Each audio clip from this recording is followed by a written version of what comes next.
Welcome to வீட்டு kitchen. இன்றைக்கி வீடியோவில் நாம் விநாயகருக்கு ரொம்பவே பிடிச்ச மோதகம் எப்படி செய்யலான்னு பார்க்க போகிறோம். முழு வீடியோவையும் ஸ்கிப் பண்ணாமல் பாருங்கள். வாங்க வீடியோக்குள்ளே போகலாம். அதுக்கு முன்னாடி எங்கள் சேனலை இதுவரைக்கும் நீங்கள் சப்ஸ்கிரைப் பண்ணாமல் இருந்தீங்கன்னா சப்ஸ்கிரைப் பண்ணுங்கள். சப்ஸ்கிரைப் பண்ணிவிட்டு பக்கத்தில் இருக்கக்கூடிய பெல் ஐக்கானையும் ப்ரெஸ் பண்ணுங்கள். அப்போ தான் நாங்கள் போடக்கூடிய வீடியோஸ் உங்களுக்கு நோட்டிஃபிகேஷன்ஸில் வரும். இப்போது இதில் நம்ம மோதகத்துக்கு தேவையான பொருட்கள் எடுத்து வச்சுருக்கோம். 1 கப்பு துருவின வெல்லம் எடுத்திருக்கேன். 3/4 கப்பு துருவின தேங்காய் எடுத்திருக்கேன். 1 கப்பு வேக வச்ச சிறுபயிறு எடுத்திருக்கேன். இங்கே சிறுபயிருக்கு பதிலாக கடலைப்பருப்பு கூட நம்ம யூஸ் பண்ணிக்கலாம். அடுத்து 1 கப்பு மைதா மாவு எடுத்திருக்கேன். 1/4 கப் அளவுக்கு அவல் எடுத்திருக்கேன். கொஞ்சம் போல் ஏலக்காய் பொடி வச்சுருக்கேன்.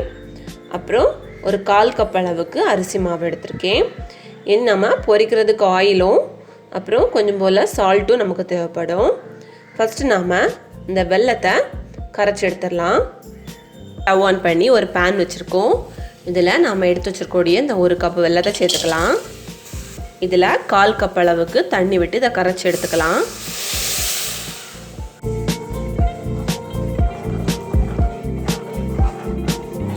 இதில் இருக்கக்கூடிய தூளை எடுக்கிறதுக்காக தான் நம்ம தண்ணி விட்டு கரைக்கிறோம். அதனால் இது பாகு பதத்துக்கு வர வேண்டாம். லைட்டாக இதில் இருக்கக்கூடிய கட்டி இல்லாமல் எல்லாம் கரைஞ்சா போதும். இப்போ வெல்லம் கரைஞ்சாச்சு. இதை நாம் அரிச்சு எடுத்துக்கலாம்.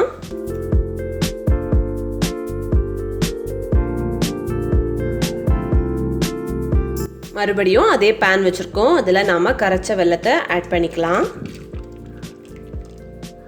கூடவே நாம் துருவி வச்சுருக்கக்கூடிய இந்த தேங்காயை ஆட் பண்ணிக்கலாம். அப்புறம் வேக வச்ச சிறுபயிறு அதையும் ஆட் பண்ணிக்கலாம். அப்புறம் அவல் ஆட் பண்ணிக்கலாம். இனி இதை கிளறி விட்டுக்கலாம். இது கொஞ்சம் கெட்டியாகிற அளவுக்கு நாம் இதை மிக்ஸ் பண்ணி எடுத்துக்கணும்.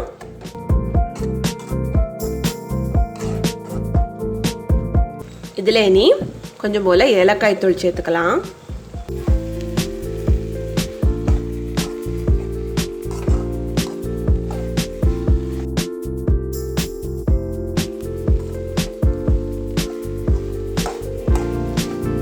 இதில் வாசனைக்காக கொஞ்சம் போல் நம்ம நெய் ஆட் பண்ணிக்கலாம். இதை நீ கிளறி விட்டுட்டு நம்ம ஸ்டவ் ஆஃப் பண்ணிக்கலாம். பாருங்கள், நமக்கு கெட்டி ஆக்கியாச்சு. நம்ம இதில் அவல் ஏன் ஆட் பண்ணியிருக்கோன்னா, விநாயகருக்கு என்ன படைச்சாலும் அவலும் பொரியும் இல்லாமல் படைக்க மாட்டாங்க. இதில் அவல் சேர்க்கும்போது ரொம்ப டேஸ்ட்டாக இருக்கும். அதனால் நான் இதில் அவல் சேர்த்துருக்கேன். இப்போ நம்ம ஸ்டவ் ஆஃப் பண்ணி இதை ஆற வச்சுக்கலாம். அடுத்து நாம் ஒரு மிக்சிங் பவுல் எடுத்துருக்கோம். அதில் நாம் எடுத்து வச்சுருக்கூடிய இந்த மைதா மாவை ஆட் பண்ணிக்கலாம். கூடவே எடுத்து வச்சுருக்கூடிய இந்த அரிசி மாவையும் சேர்த்துக்கலாம். இது கூடால ஒரு பிஞ்ச் அளவுக்கு சால்ட் ஆட் பண்ணிக்கலாம். ஃபஸ்ட் இதை நம்ம ட்ரையாக மிக்ஸ் பண்ணிக்கணும். இனி இதில் கொஞ்சம் கொஞ்சமாக வாட்டர் ஆட் பண்ணி நம்ம இதை மிக்ஸ் பண்ணி எடுத்துக்கணும். ரொம்ப கெட்டியாகவும் இருக்கக்கூடாது, ரொம்ப தண்ணியாகவும் இருக்கக்கூடாது. அதுக்கேற்றாக்கில் நம்ம மாவு சேர்த்துக்கணும்.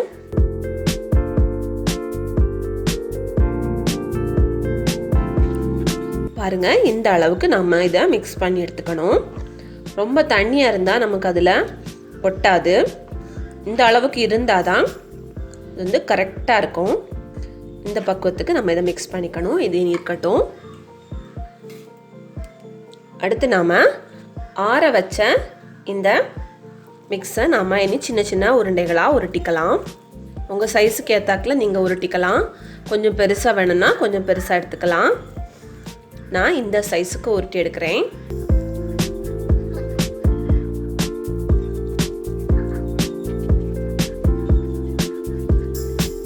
பாருங்கள், நம்ம எல்லா மாவையும் இந்த மாதிரி உருண்டையாக உருட்டி எடுத்து வச்சுருக்கோம். இனி இதை நம்ம மாவில் முக்கி ஆயிலில் போட்டு ஃப்ரை பண்ண போகிறோம். பாருங்கள், இந்த உருண்டை எடுத்து இதில் போட்டு ஸ்பூனை வச்சு இதுக்கு மேலே அந்த மாவை கோரி இதை எடுத்துடணும். இனி இதை ஆயிலில் போட்டு ஃப்ரை பண்ண போகிறோம். இப்போ ஆயில் சூடாகிட்டு இருக்கு பாருங்கள், இதில் போட்டுடலாம்.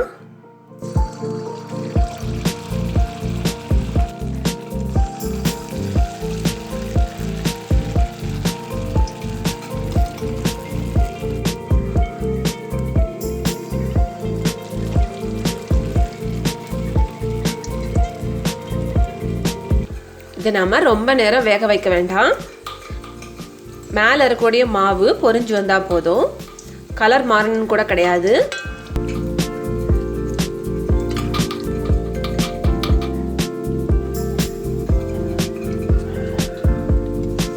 இப்போ ஃபஸ்ட்டு போட்ட ரெண்டும் நமக்கு பொரிஞ்சாச்சு.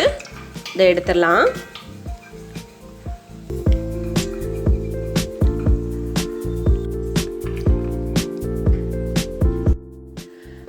பாருங்கள், நம்மளோட மோதகம் சூப்பராக ரெடியாகி இருக்குது. ரொம்ப டேஸ்ட்டாக இருக்கும். இதில் அவல்லாம் நம்ம சேர்த்துருக்கிறதுனால இதை நீங்கள் உங்கள் வீட்டில் கண்டிப்பாக ட்ரை பண்ணி பாருங்கள். ட்ரை பண்ணி பார்த்து உங்களோட கமெண்ட்ஸை எங்களுக்கு சென்ட் பண்ணுங்கள்.